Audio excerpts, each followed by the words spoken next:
Welcome to the Everyday Millionaire Show with Ryan Greenberg and Nick Kalfas. Hey guys, welcome back to another episode of the Everyday Millionaire Show. We're here with Ace Charafeddine. Did I get that right? Yep, Charafeddine, close. We'll take Charafeddine. All right, we'll take it. We're close. I tried 3 times. I'm sorry. I apologize, man. it. So, where are you coming from? Where are you coming from, Ace? Yeah, I'm in Detroit, Michigan. Oh, okay. Yes, Middle sir. of the country. I Yeah, think where you guys from? we're over in Maryland. Oh, beautiful. Okay, cool. Yeah, and this is Nick. So we got linked up. We were just talking about it through one of our assistants reaching out to you. Then we started doing some research on you, just looking, thought you'd be a cool guest for the show. So why don't Sure. you give us like a little background of how you got started in business and, kind of where you're at now? Yeah, so I got started in business working regular jobs growing up at a young age, gas stations, subways, liquor stores. I could say that I learned a lot of the sales aspects starting there, just talking to people over the counter, conversating with people, making jokes. I think you even have to upsell in gas stations and liquor stores. I used to always try to have my shift sell the most. So I was very competitive at a young age, especially with some of them being my dad's stores or my brother's stores or uncle's stores that I was working at. I wanted to always be the best. So I'd say some of the sales started there. While I was in high school, 17, 18 years old, my brothers owned a few wireless toy stores. And if you're not familiar with those, back in the day when you needed a cell phone accessory, you had to go to the cell phone store. Um, and back in those days, I'm talking about Nokia, Sony Ericsson, flip phones, before even the Blackberries. So we owned those stores and they ended up going bankrupt. The franchise went bankrupt and we were stuck with, our life savings and a bunch of accessories. So in 2005, we came up with a move to sell these accessories, phone cases, chargers, to the C stores, convenience stores, liquor stores, gas stations. I know right now you could think about that and you could say, it's common that you find chargers and stuff in gas stations and liquor stores. I don't know how old you guys are, but if you think back to 2005, when you needed a cell phone accessory, you had to go to a cell phone store. The concept was not yet introduced to sell these things in regular stores like CVS and gas stations and liquor stores and hotel gift shops. So we actually came up with that concept. And at the time, there was no navigation. We had to print out a MapQuest. And I went out in my dad's Explorer truck and I had to sell this concept to gas station owners and liquor store owners. And if you know anything about these owners in the Midwest, it's some of the toughest nationalities out there, including my own. You're talking about Lebanese Arab, you're talking about Chaldeans, you're talking about Jewish, Indians. These are some hard people to sell, especially traditional folks that own these stores. So I went out selling behind, bulletproof glass, and people were telling me I was crazy. You want to sell cell phone chargers in a gas station? That's crazy. Nobody comes here for that. Liquor store, you're crazy.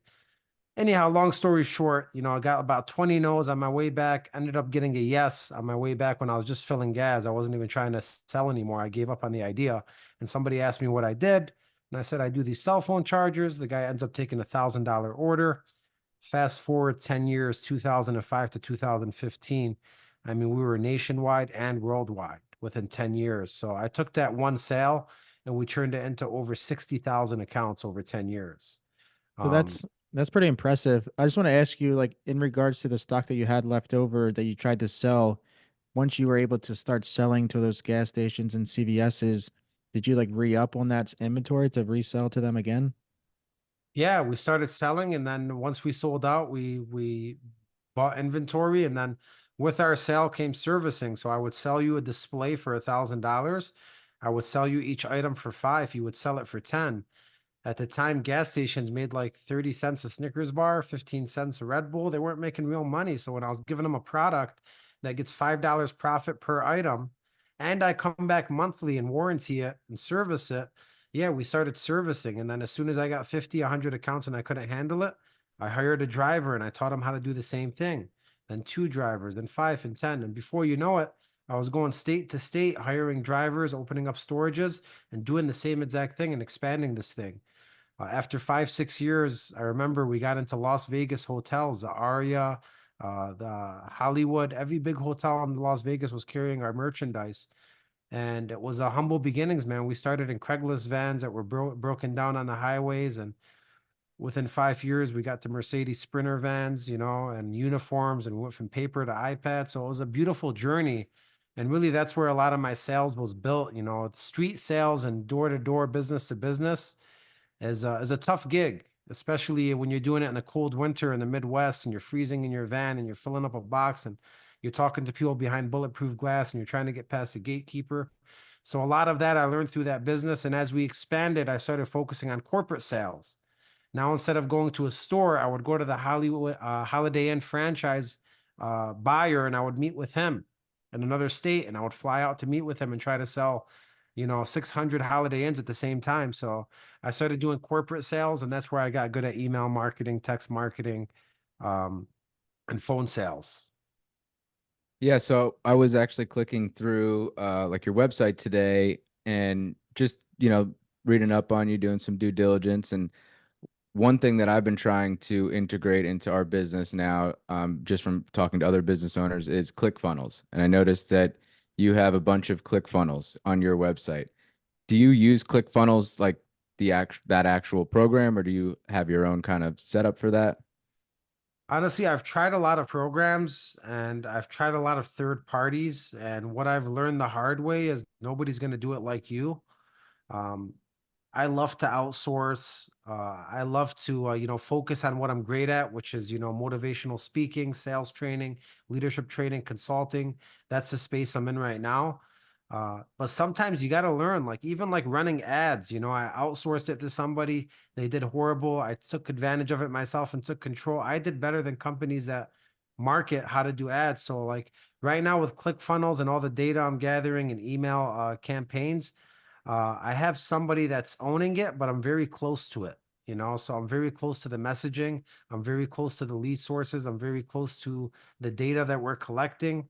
Um, and I'm staying close to it and I'm trying different things right now. So right now I'm not using any third party company. I have my own team, but I meet with my team almost daily. Nice. Yeah, it's something that I want to get into. Like I like how you have it get a free playbook and you got to enter in this form to get that playbook, and then that data you can start drip campaigns and all that kind of stuff based on that data. So that's definitely something that I've been interested in getting involved with. Yeah, I mean, data is very valuable. I mean, data is probably the most important thing. I have about 50 to 60,000 emails right now. What do I do with those emails? I used to just send a mass blast to all of them. Those days are over. It's about custom value today. Every single person needs a different kind of email depending on who they are and where they are in their life. Even the biggest companies in the world, companies that I've worked with, like Rocket Mortgage, like they have marketing that's so dialed in that if you just had a baby, you get an ad about, someone that's growing a family and the ad only pertains to you, but somebody else that might be single might get an ad about buying their first home. And like they have so much data that the advertising is different for every single person. It's kind of like how the TikTok algorithm works, based off your personality, it's going to feed you what you want in real action. Well, that's where like marketing is going. Marketing is going to custom value according to somebody's life. So, what's more important, marketing or sales? Some would argue they're equally as important. I think you have to know how to sell something to get it started. And I think once you have a good product or service that, speaks for itself, I think the next step is marketing, because marketing is what's going to uh, take it from you communicating and doing the hard work the long way. Marketing could blow you up a lot easier. Like it's one thing for me to go do a speaking engagement somewhere and fly across the country and talk to 3,000 people at one time, but I could also spend $2,000 in Facebook ads and reach 25,000 people at one time, you know? So, I mean, I'd say they're equally as important. And I'd say you have to get the sales acumen down first, and then you should start marketing right after. Do you think the people who were in sales before we had all this technology have an advantage because of the face-to-face interaction versus being able to send out blast emails or blast texts? 100%. I could tell you that 80% of the companies I consult with and that have purchased my training portal, it's been face to face, and a lot of it's referral based. I'd say that's going to get you the majority of your business. That's what's going to earn you your reputation. And then I think the ads and the marketing comes after. Yeah, I agree. You got to start, you got to build a So anyways, that was reputation. just, yeah, that was like the first chapter. I sold that company 10 years later and I jumped into the mortgage space, which, I was a top salesperson year one and year two, making life-changing checks and mortgages. I didn't know how much money was really in them until I got into it. Then I became a leader, for a Fortune 500 company and a senior leader. And I got real good at training people that were struggling and making them all-stars. So they started sending me all the people that were struggling, and that's what my team became known as. And then pretty soon I was running all the training and the onboarding for this company. And then that turned into doing it for other companies that started calling me. And that's where my Aces Academy was born, where I started going to companies, revamping their culture, creating a virtual training portal for them. So you never have to teach the same thing twice. So I give people a portal to onboard, communicate with your people. That way you don't have to teach the same thing twice. So the onboarding and everybody gets a fair opportunity to join your company knowing everything there is to be successful. So it comes with sales training, leadership training, culture training. We customize it for that company. We do videos and tests, and it has accountability and reports and metrics, and it makes sure that everyone gets onboarded properly. So that's what I moved into doing now. And then I do consulting and speeches, and I revamp leadership teams, sales teams, build scripts, trainings, and pretty much teach anybody how to sell anything and teach any leader how to lead anybody to create a great culture. So you were mentioning, working for other big companies. When did you make a transition to not work for anybody and just go on your own to start the Aces Academy and, the other ventures that you're doing? Yeah, I mean, it's only been a couple of years. I worked at a mortgage company, one of the top mortgage companies in America for a long time. After my accessory company, almost put 10 years in the mortgage industry. So I mean, I learned from the best. I grew in that company. You're talking about billionaires are in these senior leadership meetings. So I was fortunate enough to sit with them, see how they think, see how they operate. And I was learning a lot from that business. Once I knew I had a talent for training people and developing people, I started, I didn't actually start the business. I got a phone call from somebody that opened a business, needed my help, went there to help them. It turned out to be a success. So that's kind of how it got plotted. Um, and then I started doing it on my off time, so I would spend my nights in the mornings building out courses and making my books. And I started putting all my knowledge that I documented into, notes and drawing out a plan of how could I teach salespeople everything I teach in person in a book. And then how could I do that in a video? And then how could I do that for leaders in a book and leaders in a video? So I went 1 year spending all my weekends, holidays, nights, and mornings on building that out. And then the next year I started doing it on my off time. And then the year after that, I went part-time in my business and part-time in my passion. And then once my passion and the consulting started really blowing up and I made some of the biggest checks I've ever made, I said, it's time to go full throttle. So I kind of, put training wheels on it and I took it slowly. First in my mornings and evenings, I sacrificed in the weekends, then a little bit of part-time and my job to still pay my bills. And then as soon as I proved the concept and I knew I had something going, I went all in. So what are the first couple of steps when someone comes to you and they want to get some sales training? Do you have like courses lined up to where like, just watch these courses, or is there like do you have to like interview them in a sense to see like where they're at in their sales journey as well?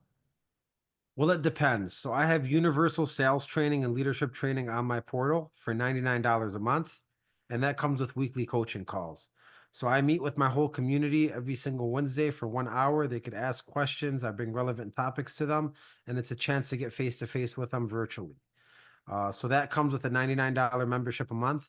Plus, you get all the sales content already in there. It's from the beginning, mindset, introduction, branding, relationship building, presenting, dealing with objections, closing in multiple fashions, getting referrals, bonus plays and hacks. That's the whole sales course. And there's a bunch of videos and templates and tests inside of that. So you go through that. It's like a 2-week course. Then there's also a 2-week leadership course that has everything from building a team name, team standards, qualities of the greatest leaders in the world, how to gain those qualities, pattern interrupts, one-on-ones, building relationships, moving the needle. so many more things for leadership, and that's like a 3-4 week course that they have available to them. And then I update it with bonus material every single week. So that's already set and ready for anybody that wants to join. They get all that content. There's an app on the phone and a website. But then there's also an option once you join the academy that you can meet with me and do custom training. So the custom training is like me and you meet one-on-one. I record the session. I make you your own course inside of the academy where you could rewatch our videos. And that is pretty much custom built. I meet with you, see where your opportunities are, see where your strengths are, and we build a plan together. How did you learn how to build out your coaching in your academy? When you first started building it out, did you already like know, or did you kind of have to get like feedback from individuals that you were bringing in to coach? What did that look like? I mean, both. I kind of knew what made me successful in my distribution company, building that business to a multi-million-dollar business, taking the same traits that made me successful there and bringing it to the mortgage business, which was more phone sales. Um, and then being a leader in the mortgage business and being a leader in face-to-face. So I was face-to-face in that business, and then I was phone sales in this business. So that's two aspects of sales. Combine the two together and take the common traits, and that's how I started building out scripts. And because Uh, it's the same fundamentals, really.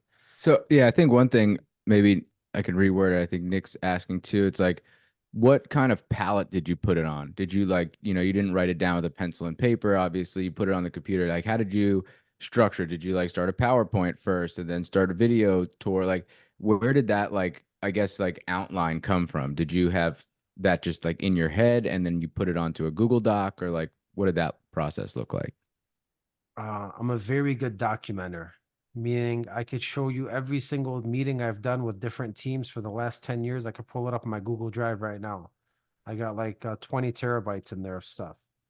So I document everything that I do and I save everything that I do. So having everything saved, I just started going back and then I started finding, the main commonalities, like every single time I built a new team, what are the steps I took that worked? Is this the right order those steps should have been in? If I could go back in time, what would I change? So yeah, I started writing it out on just a Google document and just plotting out the way it should look. And then did a soft launch. I got feedback, and still till today, you'll find me at 3 in the morning changing things. It's never ending evolution. The world's changing fast. People change fast. So I'm always getting feedback. And I think everybody should always be seeking feedback as long as it's coming from the right people. Don't take feedback from someone who's never done it before or gotten Right. farther than you've got, but get feedback from somebody that's done what you want, accomplished it, move farther than it, built something bigger. Like, take feedback from those people, or take feedback from the consumer. I have a sales planner that I made for salespeople. I'm like, this is version 1. Version 2 is coming out next week. Version 1, I took what's good and what's bad. What's bad? Like, some of these boxes are too small in there to write your hot clients, your common objections, and things like that. So people told me, the feedback was these boxes were too small. So like, my next planner is going to have an additional page, big boxes, so you could write in them. Somebody else told me that like salespeople need a hot list. So my next planner has 25-person hot list that you could fill out with your hottest, prospects, and a box that you could check every single time you call them, and space to leave feedback. So even like my planners and my books, I revise and change, So to answer your question, I built it on the main fundamentals that have made multiple teams successful and multiple salespeople successful through my times, but I'm also still adjusting and changing it every single day. So, in addition to all of the experience you had growing up with sales, was there any mentors that you looked up to, or that you got help from, or conferences that you attended that also helped you in different ways of or different aspects of your business? Uh, I mean, the first thing that's helped me was Tony Robbins was a big influence for me. I went to some of his seminars. There was one, a 3-day breakthrough. I forgot the name of it. It was like 10, 12 years ago. I went to that. Um, I also did his New Year's 4-day seminar. So Tony Robbins programs helped me out, not with the sales aspect of it, but with the motivation, the why, the mindset, how to change people's behaviors. So that was a big influence for me. As far as sales is concerned, uh, I would say just books, man. Like, I used to summarize books on YouTube. If you go to my YouTube and you scroll all the way down, You'll see where I started in 2015. I used to like do top 10 takeaways in 10 minutes of a book. And I used to read at least a book a month, and every single year would be 12 books read. And most of those books were sales books, you know, how to win friends and influence people, the 10X rule by Grant Cardone. Um, Now I have mentors and friends, you know, like Brad Lee, Andy Elliott, these kind of guys that work with Brad Lee that I get to, you know, meet with. I had a coaching program that I'm in with, you know, Andy Frisella and Ed Milet, and they coach me every single week, you know. So I'm trying to keep myself surrounded by those people, whether when I first started and I didn't have the financial bandwidth to get coaching from them, it'd be through books and podcasts and audios like everybody has access to. But I suffocated my mind with that stuff for almost 10 years now. When I say suffocate my mind, like I don't know the last time I played music in my car, you know? I rarely play music. I'm always listening to something or talking to somebody, or I try to maximize my minutes. When I'm working out, I'm listening to something. When I'm in the sauna, I'm reading my book. When I wake up in the morning, I automatically listen to something positive or something motivational or something that teaches me something. So a lot of it I learned through these free resources that we all have available to us, but I became obsessed with those resources. So, in your opinion, where does motivation come from?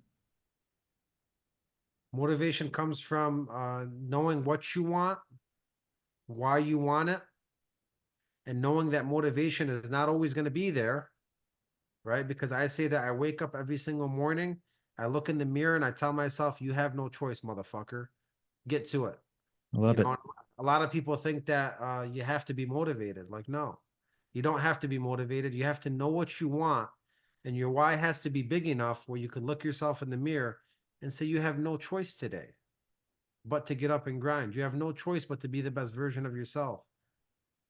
You're Yeah. tired. You don't feel well. You're not feeling it today. Those are the days that matter the most, you know? Yeah, I tell that to people all the time when it comes to like working out. Like you sometimes you wake up, you don't want to go to the gym. But when you get there, you just do the work because you're there. So it's just getting there, getting started. That's like the number one task. And then once you do it, it'll all fall into place.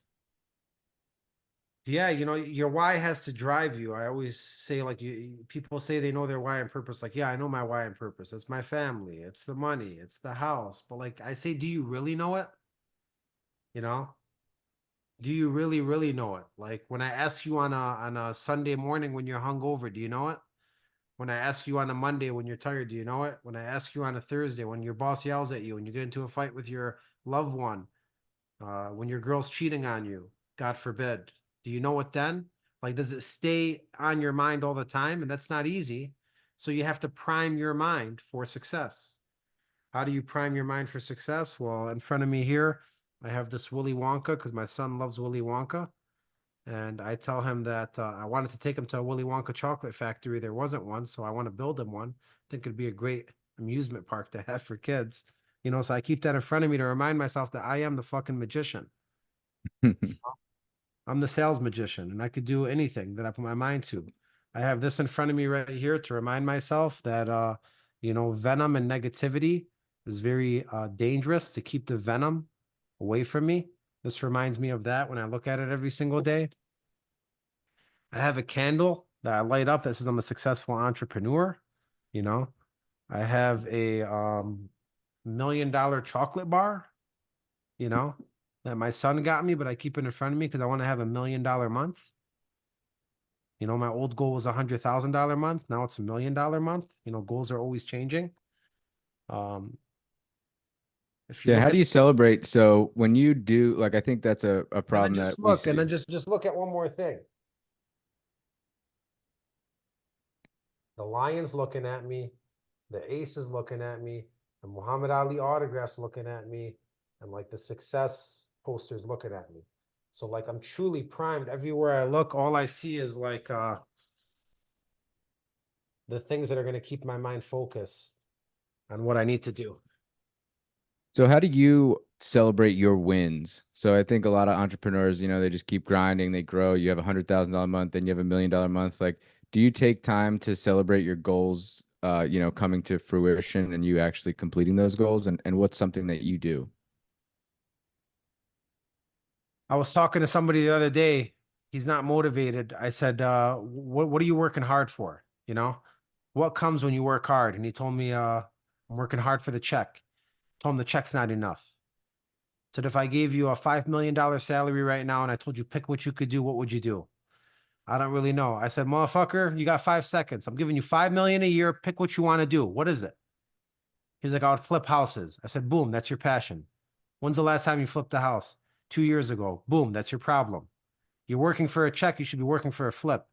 How much do you have to make this month, next month, and the month after that to put a down payment down on a flip? I don't know. Let's do the math together.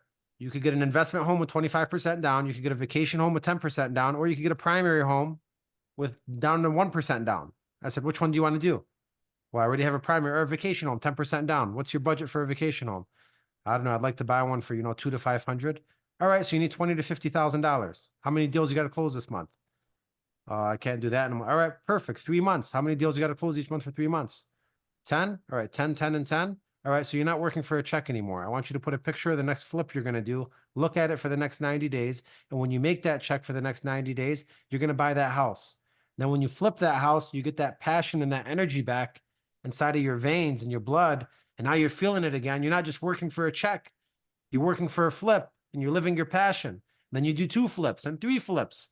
But then 2 years from now, you don't got to fucking be here because you got 10 flips that you did, you invested it, and now you're doing something else. But the issue is a lot of people don't put the reward at the end of the tunnel. So like it's one thing to work for a check. Working for a check does not work. What am I working for? I just came back from Florida 3 weeks ago. Like I'll work hard for 21 days. I'll go 15, 16 hours a day, and then I'll have a vacation at the end of the month. And that's what I'm looking forward to. At the end of the year, I have something I'm looking forward to. My next goal is to have a vacation home in Florida off the water, My last goal is to have a nice home here. I got the nice home here. Now I want a vacation home in Florida. I already have houses in Florida. I don't have a vacation home though. So like I'm always chasing the next thing. So you have to find that next thing that gives you adrenaline and gets that rush going and then chase it and suffocate your mind with it. So are you in that's our space. So we're real estate guys. So are you in the real estate game as well? I'm in the real estate game. I have investments and I also train realtors. I have over 1,000 realtors in my academy. Nice. So Yeah. so Nick owns a portfolio of rentals. How many you got now? 92. And I own a property management and construction company and a bunch of rentals as well. So that's kind of our game. Where's your house out in Florida? Palm Coast. I have 4 there. Okay, I have one in Tampa right now and one under contract in Tampa. And Beautiful. we're mainly investing here in Baltimore though. So your real estate journey, did that just start when you started making money in your other ventures and you're like, I need to park some money into something safe and long term? Is that how that kind of got started, or did you start doing that when you were in the mortgage game? I mean, that started when I read Rich Dad Poor Dad, just starting with that book. And then I went to, you asked about seminars earlier. I went to a 3-day real estate seminar. Um, I even forgot what it was called or where it was. It was so long ago. But even that, after reading Rich Dad Poor Dad, going to the real estate seminar, my first dream was, I'm like, I figured it out. I got to own 10 properties free and clear. I'll collect 2,000, 2,500 from each one, and I'll retire. I'll drive around collecting my money and I'll travel the world and I could live off 25,000 a month, So that was my first dream. So when I had that goal, I set that goal at like maybe 19, 20, 21 years old, maybe. So that's where it started. But I bought my first house and then simply instead of selling that house when I wanted to move, I rented that house and I bought my next house. And then when I was ready to upgrade that house, instead of selling it, I rented it. And then I bought my next house, which I'm living in now. So I had 3 houses in Michigan. And then COVID hit. And when COVID hit, I also read a book from Tony Robbins about investing, where he said, when crazy shit happens in the world, poke the bear. Don't run from the bear, but poke the bear. And he was talking about, the stock market, investing heavy when shit collapses and people are uncertain. He also was talking about the real estate market. And I read that book probably in 2017. 2020 happens. The first thing that I remembered was poke the bear. So as everyone was getting sent home from their jobs, I emptied out my 401k, emptied out my checking and saving, and that's where I bought all 4 properties in Florida, right in 2020 at the perfect fucking time because I remembered Poke the Bear. So that was my real estate journey in a nutshell. I haven't purchased a house since 2020. Well, 4 in Florida in that time frame definitely got you some nice appreciation. I'll say that. It did. I built them too. I bought the land and then I built them. Nice. And are they they're all long-term rentals? Long-term rentals. Unfortunately, one is vacant right now, but hopefully we find a renter for it. Nice. Yeah, we're doing one of mine is a flip right now and the other one is an Airbnb. And Cool. the Airbnb game is an interesting game down there. It's fairly profitable. Yeah, that was one of my goals to do like exotic Airbnbs, and just exotic places across the Yeah. country.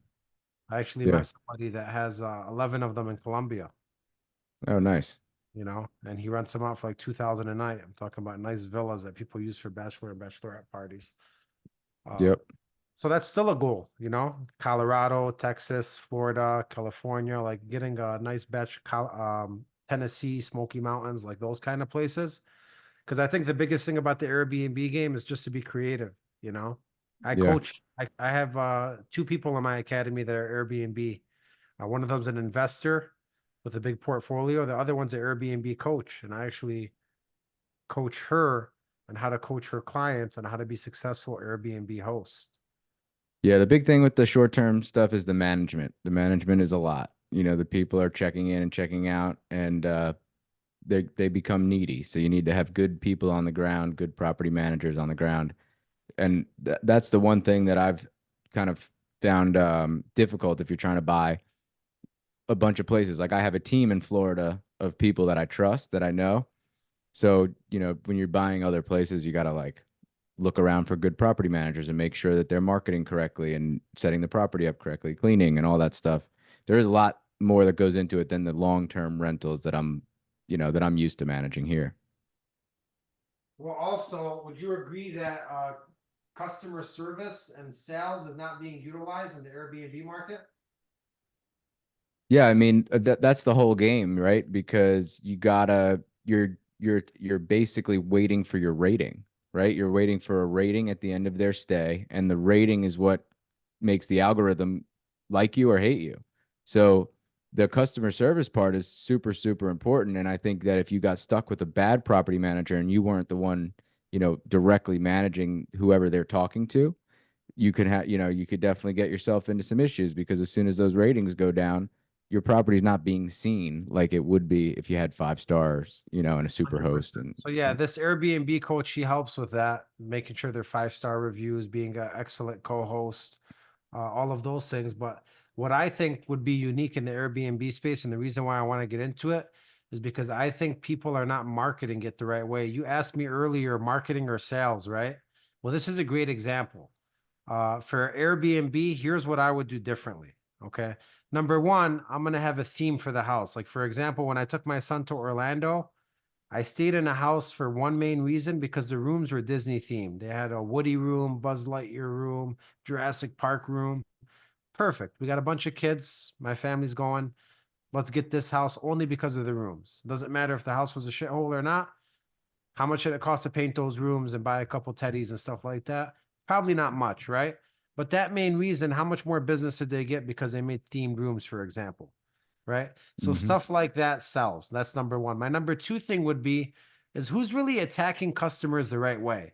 For example, you rent an Airbnb for me. What if I call you and I say, hey, if you like, the pool heater usually costs an extra $50 a day, but if you post me on social media, you tag it, you put a link for my Airbnb, you could have it for free. Like that's one example. Instead of you just coming there and taking regular pictures without tagging or linking me, now I'm having you post me to your whole network and I'm giving you the pool heater, for example. Then after that, I might check up on you and then maybe I'll ask you for a referral, right? I give you such a great experience. I say, do you know anybody traveling soon? Do me a favor, send them a message about this house. Like I can make sales that way based off the people that come there. Nobody's ever gave me good service when I've gotten an Airbnb from them. They haven't even talked to me. And Yeah. I've gotten plenty of Airbnbs. The one thing that we did when we started ours, because we were looking for bookings, looking for, 5-star reviews and stuff, is we actually had an influencer come down, like a travel influencer, and we just gave her a free stay. And the place is real nice. It's called the Tampa Oasis. Smart. It's got, Yep. a beach vibe, it's got cabanas, it's got the pool, and we just let her have it. And she posted a bunch of videos, tagged us, put the, link in the description, and all of her network of people that are looking at a travel influencer is seeing our house. That's beautiful. That's a unique idea, right? And you took the loss and the sacrifice to make it happen to, build your viewers and get more business. So I think that's a great idea. We need more of that going on. Even like advertising, you could advertise to different zip codes on like Facebook and TikTok now.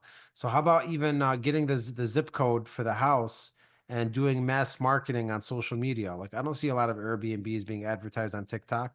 I see beautiful houses on TikTok and I'm like, man, why don't they have a link in here or something? Like, where is this house? Yeah, There's probably yeah, a rental house that somebody stayed at, but nobody's even thinking that deep. Like, you could make your Airbnb blow up just off TikTok videos. right. Yeah. No, that's true. And that's why the social media game and understanding it, leveraging it as much as possible is huge. Like I recently in the last year hired a full-time social media assistant. That's what he's doing. He's taking content that we get out in the field on these projects, putting it together and blasting it out to the world. That's how you scale. That's the only way to scale. Yeah. Have you heard of an app called Swimply? No. You heard of that? No. All right. So Swimply is an app that's like Airbnb, but it's only for your backyard and your pool. So you're essentially just renting out your pool and not the inside of your house. Hmm. That's a pretty cool idea. Yeah, so I have a pool in my backyard in this house that I'm in right now, and I built a bathroom and a shower outside. And I used Swimply and I made it a business. Number one, for tax liability purposes, because I did a lot of work back there. But number two, I was curious to see because sometimes I take long vacations or I'm working out of the state. So I said, you know what? Why not? They're not coming inside my house. And I'm not going to do any petty visits, $100 an hour for 2 hours. I only kept it open for big parties where I could charge multiple $1,000s, right? So like my average event was like $3,000 to $5,000 for the day. And I would rent somebody in on a Saturday for a birthday party or for a college party or things like that. But I tell you that story because when I first put it up there, I wasn't getting any sales. Then one day I spent the Sunday and it shows you everybody that's viewed your pool but hasn't rented it. And I sent a mass text out to them, saying, hey, I noticed you see my pool, what you like, what you didn't like. And then I got like 15, 20 sales, and then repeat customers, all because I started attacking the customers instead of waiting for them to come to me. Right. So you were able to see through the website that you listed it on Yeah, it shows you use it? they're called fans. So anybody that views your page or saves your page or bookmarks it, they go under your fans and then they allow you to message your fans. And what's the name of the website again? The app is called Swimply. Swimply. Yeah, so I start sending mass messages out saying, "Hey, I just got this badass basketball court in the backyard. Check it out. Here's a video." And I blast it out to 500 people that viewed my pool. Boom, I start getting purchases left and right. And then I'm like, even that, like, it's crazy. Like all the sales stuff follows you everywhere you go.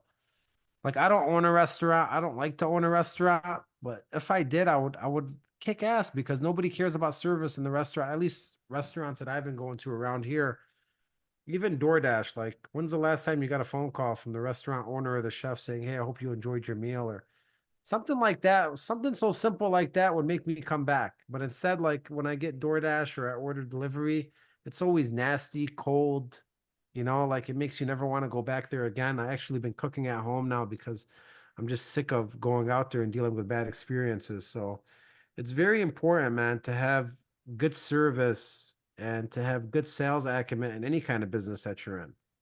Yeah. Yeah, I agree. Absolutely. Well, last thing we're going to get from you is one of your goals for this year, for 2024. So, one of your big goals that you're setting this year, to come into the new year with, what are one of your goals for this year? I'm reading my goals right now. I actually listen to them every morning. I have Siri read them to me every morning. I mean, what do you want? Health, family, business, Why don't we go one personal and one business? personal. So, well, this is personal and business. One of my main goals is to fully own time. And what I mean by fully own time is be able to do what I want, when I want, and work on my schedule. And I'd say I'm about 60 to 70% of the way there. And I got a little more work to do as I build this virtual academy, because the beauty of the virtual academy is I can meet with my community from anywhere. I'm virtual, you know? So I've been building that up, but I'm still doing consulting, which people pay me to go face to face and to fly out and to do in-person events. And I want to lessen the in-person events and increase the virtual space. So one of my biggest goals is to own time in a sense where I could do what I want, when I want, and I don't have to be stuck staying in one place or going to one shop or having these face-to-face events. I want to lessen the face-to-face events and go fully virtual or 90% virtual and just do like quarterly events. So that's one big goal I have. Awesome. Yeah, that's good. Definitely the location freedom and time freedom are, I think, a huge goal for every entrepreneur. So that definitely makes, that tracks for sure. Yeah. Yeah. Well, Ace, it was a pleasure having you on. Appreciate your time, and Thank you. look forward to somehow connecting in business in the future. Yeah, man. Add me on socials. Anything you guys need in the future, hit me up at any time. I like what you guys are doing. Maybe we'll bring you back on my show. We could talk real estate with you guys. Yeah, Definitely. absolutely. That's what we're here for. All All right. right, man. Well, Sounds good, guys. thank you. We'll talk Nice soon. meeting you. Thanks so much.